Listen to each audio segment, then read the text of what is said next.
ভিন্ন রকমের একটি নতুন ভিডিও নিয়ে হাজির হলাম আমি এলামিন। আজকে আমরা আলোচনা করব একটি মাইকের মেশিন নিয়ে, MR125 DP। এটার ভিতরে কিভাবে আমরা একটি ইউএসবি কানেক্ট করব এবং ইউএসবি কানেক্ট করার যে সঠিক যে নিয়মগুলো আছে এটা আমরা অনেকেই জানি না। জানি আজকে ভিউ কম হবে, কারণ টিভির ভিডিও হলে একটু আপনারা বেশি দেখেন। তবে আপনারা যদি এই ভিডিওগুলো দেখেন, যারা টিভির পাশাপাশি সাউন্ড সিস্টেমে কাজ করতে চান, অবশ্যই লাগবে। এবং এটাতে আমরা একটি ইউএসবি লাগিয়েছি, কী নিয়মে লাগিয়েছি, কিভাবে আপনারা লাগাবেন। এটার ভিতরে একটি ইউপিএস আর ট্রান্সফর্মার আমরা বসাইছি। এটা নিয়ে বিস্তারিত সামনে একটি ভিডিওতে আলোচনা করব। চলুন এটা কিভাবে আপনারা কানেক্ট করবেন বিস্তারিত আপনাদের কাছে আলোচনা করি। তো বন্ধুরা, ফিরে আসলাম মূল ভিডিওটির অংশে। আপনারা 12 ভোল্ট থেকে কনভার্ট করে আপনারা 5 ভোল্ট এই ইউএসবিতে কীভাবে দিবেন, প্রথমে এইটা নিয়ে আমরা আলোচনা করতে চাই। তো আপনারা যদি 78.5 লাগান বা 78.6, সে থেকে আপনারা 12 ভোল্ট বা একটু কম বেশি হলে সমস্যা নেই, 5 ভোল্ট আমাদের আউট হবে।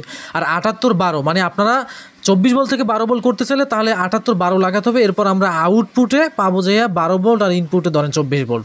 এখন এখানে আমরা 5 ভোল্টের একটি ইউএসবি কানেক্ট করছি। তো প্রথমেই আপনারা দেখেন এখানে একটা ট্রানজিস্টর রয়েছে 78.5।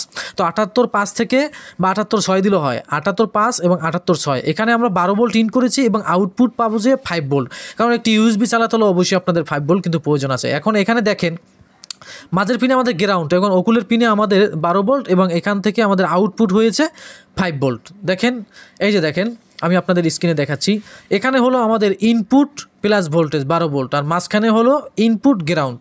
এরপর মাঝখানে গ্রাউন্ড কমন থাকবে এবং শেষের পিন থেকে আমাদের আউট হয়েছে 5 ভোল্ট এবং একটা আমরা 5 ভোল্টের জেনার ডায়োড দিয়েছি, যেটা উল্টো কালেকশন হলে বা কোনো রকম সমস্যা হবে না। আর দেখতে পাচ্ছেন 100 ইউপ 25 ভোল্টের একটা ক্যাপাসিটার দিয়েছি। এখন এখানে অনেকেই কিন্তু শুধু একটা ট্রানজিস্টর ব্যবহার করে, এখানে অন্য কিছু ব্যবহার করে না। এখন আমি এটা ব্যবহার কেন করছি, যাদের ইউএসবি বারবার কেটে যায় বা এখানে ভালোভাবে যাদের যে ওয়াটটা আমরা এখানে ক্যাপাসিটার দিয়েছি, এখানে সঠিক যে এম্পিয়ারটা সেটা পাওয়ার জন্য। আর এখানে দেখতে অন অফের একটা সুইচ দিয়েছি, জাস্ট আমরা অন অফ করার জন্য, যেটা আমরা এখান থেকে অফ করব এবং মাইক্রোফোন আমাদের জন্য একটা আলাদা সেকশন আছে, সেটা আমরা অন করে দিতে পারবো। তো এখানে আবার আপনারা যখন লাগাবেন তখন কিন্তু অবশ্যই এখানে আমাদের কিন্তু সার্কিটের গায়ে 5 ভোল্ট কিন্তু দেওয়া আছে এবং আমাদের যে রাইট সাইড, রেড সাইড এবং মাঝখানে গ্রাউন্ড থাকবে, যেটা আমরা অডিও আউটপুট হয়। তো এখানে দেখতে পাচ্ছেন 5 ভোল্ট দেওয়া আছে এবং গ্রাউন্ড থাকবে এবং অডিওর কালেকশনটা আমরা অডিও যেরকম একটি অডিও সাউন্ড সিস্টেম বা আপনারা এক ভলিউমে যেরকম দিয়েছেন ঠিক সেরকম আমরা একটা ভলিউমের সাথে ইনপুট দিয়ে দিয়েছি, মানে অডিও ইন এখান থেকে ওই ইউএসবি থেকে আউট হয়ে এখানে ইন হবে। আর আমরা 5 ভোল্ট 12 ভোল্ট থেকে বা ট্রান্সফর্মার থেকে 12 ভোল্ট থেকে আমরা এখানে ট্রানজিস্টরে দেওয়ার পর একটি ক্যাপাসিটার মাধ্যমে সঠিক এম্পিয়ার যেন এটা পায়।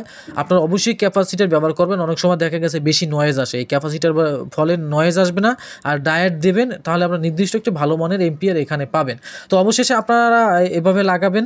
তো এভাবে লাগানোর পর এখন আমরা কালেকশন দিয়ে দেখব যে আমাদের কালেকশন আসে কিনা। তো দেখতে পাচ্ছেন আমাদের কিন্তু ইউএসবিতে কিন্তু কালেকশন এসে পড়ছে। তো কালেকশনটি আসার পর এখন আমরা এফএমএ সিলেক্ট করলাম। সিলেক্ট করার পর এখন আমরা শুনবো এফএম এর আওয়াজটি আসে কিনা।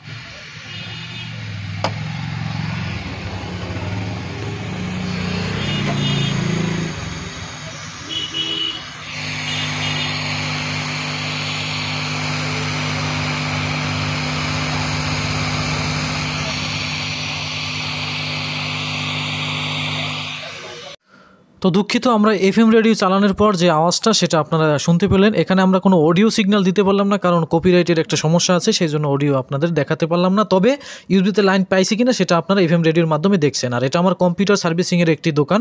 তো কম্পিউটারের বিষয়ে যাদের প্রশ্ন থাকে তারাও আমাকে কমেন্ট করতে পারেন। আর প্রতিদিন আপনাদের জন্য টিভি নিয়ে ভিডিও দিব। অবশ্যই চ্যানেলটিতে সাবস্ক্রাইব করবেন এবং বেশি বেশি শেয়ার করবেন, কমেন্ট করবেন, আপনাদের মতামত জানাবেন। আজকে এই পর্যন্তই, আসছে নতুন একটি ভিডিও নিয়ে।